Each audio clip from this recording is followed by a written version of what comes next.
Hello, I'm Martin Farr, co-chair of Insight's Public Lectures, and it gives me great pleasure to welcome you to the latest in our virtual lecture series. This is a lecture which is a particularly great pleasure to introduce, as it's from a former PhD student of mine I co-supervised with my colleague Jane Webster in the School of History, Classics and Archaeology. It is based on his PhD research, an outstanding dissertation, beautifully written, which does the magical thing of both being a work of real scholarship, but also being something which is of interest to a much wider audience than one often finds in academic scholarship. His thesis explored the myth, as it turned out, that all Victoria Crosses are taken from a certain number of guns won in the Crimean War, and he subjected as many Victoria Crosses as he had access to, which was most of them, to very forensic examination, and pieced together, almost detective-like, a story of how the Victoria Crosses were constituted, and related that to the public profile this highest of honours has. It helped enormously that, as well as being an outstanding scholar, our speaker was also a former serving officer, so he had an understanding of and an empathy with those with whom he was writing about and engaging with. And so we hope very much you enjoy this talk, The Victoria Cross Spoiling a Good Story, by our very own graduate, Dr. Andrew Marriott. Good evening, and thank you very much for joining me for this short talk on the materiality of the Victoria Cross, part of my recent doctoral research. Given the subject, it's worth pointing out that before I took up archaeology a few years ago, I had a long career in the British Army. So I come at this topic from a range of perspectives. I want to say from the outset that this talk is not about iconoclasm. Instead, I hope to show how some fresh historical and archaeological investigations can give us a better understanding of our material culture and offer an insight into how important events are memorialised or otherwise marked. Before we go into the detail, it's worth putting into context my particular research interest in this medal. Most people will have heard of the Victoria Cross. It's Britain's highest military award for gallantry, instituted during the Crimean War in 1856. It can be conferred on any rank in any of the services, and so far there have been over 1,300 awards. My own academic interest was stimulated by a form of material culture that is actually much more humble, this stuff, trench art, which was the focus of my PhD investigations. A lot of trench art, which is mostly the artistically recrafted detritus of war, is made from used munitions such as artillery shell cases. Some pieces have survived as family heirlooms, and there are lots of examples to be found in museums. My interest in these pieces lay in their biographies. Who made them and why? And what have been the stories of these artefacts as they passed through various generations? And was the material selected for the piece of any significance? You can see that trench art was not limited to expended munitions.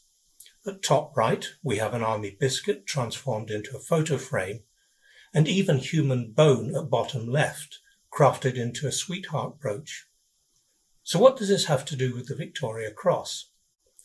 Well, the first point is that trench art, in academic terms, includes any piece of war material that has been transformed into something else, usually decorative or commemorative, and in that process has lost its function as an active object of war.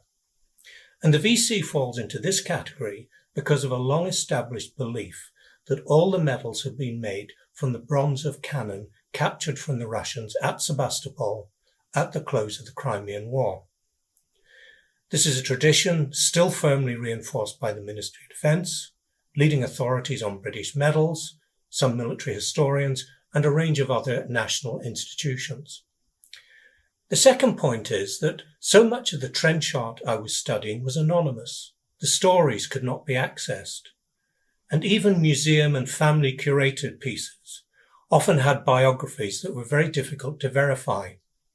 I wanted a case study with a more documented and authoritative history against which my other artefacts might be assessed. So I decided to investigate the Victoria Cross, and that investigation has proved to be much more complex and contested than I had ever anticipated. Here is a Victoria Cross. Just note between the medal itself and the ribbon, there is a suspender bar. The bar is important because engraved on its rear and also on the back of the medal itself are the details of the recipient and the relevant date of action. Those details are clearly unique and important in establishing the authenticity of any medal of questionable provenance. The medal's design and award criteria were established in a royal warrant decreed by Queen Victoria in 1856. The warrant stipulated that the medals were to be of bronze, but there's no reference to Sebastopol or captured guns. In fact, the only piece of documentary evidence supporting the Sebastopol cannon tradition is in an article written by a journalist of the Times who covered the first presentation of the awards by Queen Victoria in 1857. He said they were formed from the gunmetal of ordnance captured at Sebastopol. There was indeed this pair of cannon displayed in the Royal Artillery Firepower Museum as the VC guns. According to the Royal Artillery, it is parts from these guns, known as cascabels, which have been used to supply the bronze for VCs. If you look at the sketch of a cannon to the top right, you will see there is a button or globular piece at the rear of the barrel. That's the cascabel. It's used for applying ropes or tackle to help move the gun. As you can see from the image at bottom left, the cascabels have been removed from these two guns. And at bottom right is what remains of a cascabel. And we know this piece is currently used to supply the metal for today's medals. It's held under very secure conditions in a military supply depot in Donington in Shropshire. Since its inception in 1856, only one firm, the London jewellers Hancock's, have been entrusted with the manufacture of the VC. Currently, as Hancock's require replenishment of metal, they make an application to the Ministry of Defence, and a piece is cut off from the cascabel piece and supplied to them by Donington. Now, from this slide, we might make the conclusion that if it were possible to analyse the various metals, the bronze of the VC in the middle would make a very close correlate with the cascabel, which in turn should closely match the guns and make a very close match with the particular gun from which it was cut. But there's a slight problem. As bronze is a very hard metal, it cannot be struck to form medals. It must be melted and recast, and so the medal's material profiles may present some variations, and this is because some metallic elements are more prone to evaporation during the heating process. The historical records presented me with three major problems. According to the Royal Artillery, the VC guns were not captured until 1860. The guns are in fact Chinese, and if the Royal Artillery dating is correct, they could not possibly have provided the metal for medals cast in the 1850s. The second difficulty is that many sources state that these guns were only used from late 1914, when Hancock's requested a resupply to meet the increased demand for medals after the early engagements of the Great War. That conflict would see over 600 awards. The third is that other evidence from 1900 shows that Hancock's were not being supplied with cuts of a cascabel. Instead, they were being provided with cylindrical bars of gunmetal. So, how to resolve this issue? A process called X-ray fluorescence spectrometry, or XRF, allows for the entirely non-destructive examination of precious artefacts or pieces of art. It's able to detect what elements are present in any particular sample and in what proportions. It can offer a high level of fidelity, and portable systems known as PXRF are now available that permit samples to be examined in situ. Here you can see the PXRF equipment being set up with the Victoria Cross on the machine's sample table. The equipment is connected to a laptop loaded with appropriate software. Readings can be monitored on the laptop. Here you can see a snapshot of the display on the laptop screen. This sample is showing a high peak for copper, then a significant amount of zinc. There's also some iron and other metals at trace levels. These are only raw data and require some refinement, but those familiar with metal alloys may have noted that this VC appears to be brass, that is, copper and zinc. Bronze is an alloy of copper and tin. This portable device is a fairly recent development of a technology that has been available for a number of decades, and it's important that I explain that lab-based XRF examinations of VCs and possible metal sources were conducted by other investigators, including the Royal Armouries, in the 1980s and the 1990s. But the Royal Armouries' data have not been published, although some individual findings were made public. The way ahead was to conduct analysis of a broad sample of VCs across a wide spectrum of dates, and with the generous help of a number of museums and the MOD, I was able to examine 50 VC medals, the Royal Artillery VC guns, and the remains of the cascabel in the MOD depot in Donington.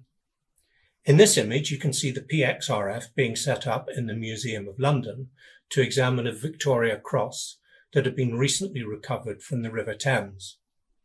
The suspension bar with the name of the recipient was lost, but the rear of the medal gave the date of the award as 5th of November 1854, the Battle of Inkerman. 16 Inkerman VCs were awarded, and 2 were known to have been lost. Some of the results were surprising and often not consistent with Victoria's requirement that the medals were to be bronze. Remember, bronze is an alloy of copper and up to 10% tin. So let's run through a few graphs showing which elements I was able to detect. The x-axis shows the various elements and the y-axis the percentage present. This Arthur VC is typical of the 18 metals I examined from the 1850s. It's just over 90% copper and almost 6% tin. As expected, it's bronze. And that Inkerman medal recovered from the Thames sat easily within this group. The later Victorian period did indicate some variation, but the medals were still bronze, as is this example, the Dease VC, which is the first award of the Great War. But after 1914, and consistent with the narrative of Hancock's needing a resupply, the profiles of the subsequent medals show very distinct changes. Here are 2 from 1917. Tin is almost entirely absent, and the levels of zinc now show the metals to be better described as brass. I examined 18 Great War VCs, and the results suggest multiple sources of metal. I only had access to 5 medals from the Second World War. An award from 1940 was very similar to later examples from the Great War. But here we can see, in 1941, the Campbell medal showing some tin, while the contemporary gun VC has none. Now, this coincides with a time when Hancock's once again requested fresh stocks of metal. Unfortunately, as then reported by the BBC and the Times, the War Office had mislaid the cascabel remains, and it's likely that many of the World War II medals were cast from metal provided by the Royal Mint or from entirely unprovenanced sources. The current cascabel we saw in the earlier slide was then rediscovered in Donington in 1943, but it was probably not used during the rest of the war. The possible use of supplies from the Mint is intriguing. This slide shows an award from 1942, which is almost entirely composed of copper, and below is a comparison with a penny from the 1860s. Especially relevant is that Victoria had firmly rejected a copper proof presented for her approval by Hancock's in 1856. She said copper would look very heavy on a red coat, and it would wear very ill and would soon look like an old penny. And moving to the final graphs, we get to the Donington cascabel itself and the post-World War II medals. The leaky medal is the most recent VC awarded and, like another I examined from the 1982 Falklands War, it makes a very close correlate with the Cascabel.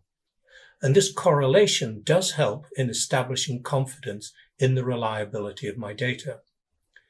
Another reason for confidence is that the Royal Armouries gave me access to their data, in which they had examined around 70 medals, the VC guns, the Donington Cascabel, and other proofs and metals involved in the casting process. There was some overlap in the medals we had studied and a remarkably high level of consistency across all the data sets. In particular, and returning to a final conundrum, we noted that there was no convincing match between the Donington Cascabel remains and either of the two Woolwich VC guns. The conclusion must be that the Donington Cascabel piece is unlikely to have been cut from either of these VC guns. Before concluding, I'd like to make a couple of important historical points.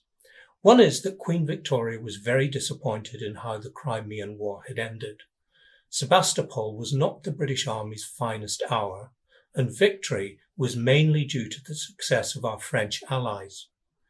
Victoria recorded her displeasure that her army could not beat the Russians in a final decisive engagement in the field. The other is that as Crimean War trophies, including guns, began accumulating in vast numbers in London, neither the Queen nor her ministers found anything attractive in the cannon. In fact, they were highly dismissive of them. There's little to suggest that Victoria would have wanted a medal presented in her name associated with Sebastopol. In fact, quite the contrary. My own view is that the original medals were not cast from the bronze of captured guns, but by 1914 the tradition had gained sufficient traction in the War Office to cause them to look for guns from the Royal Arsenal when a new supply was needed. Thus, the Chinese guns were probably the source of many Great War Victoria Crosses. There was then a hiatus in metal supply during the Second World War, with a resort to unprovenanced metal. After the misplaced Cascabel remains turned up at Donington, it was brought back into use and provides the material for today's awards. There have been at least 4 distinct sources of VC metal, providing metals that are variously of bronze, brass, or copper. The Sebastopol tradition, I believe, is apocryphal. If you'd like to learn a bit more, my research has just been published in the Journal of the Society for Post-Medieval Archaeology, and I'm now collaborating with a colleague at Edinburgh University so as to put all the data and more that we have acquired to even closer statistical scrutiny. So maybe more to follow in due course. Thank you very much for listening, and hopefully we'll be able to continue with some online questions. Thank you very much.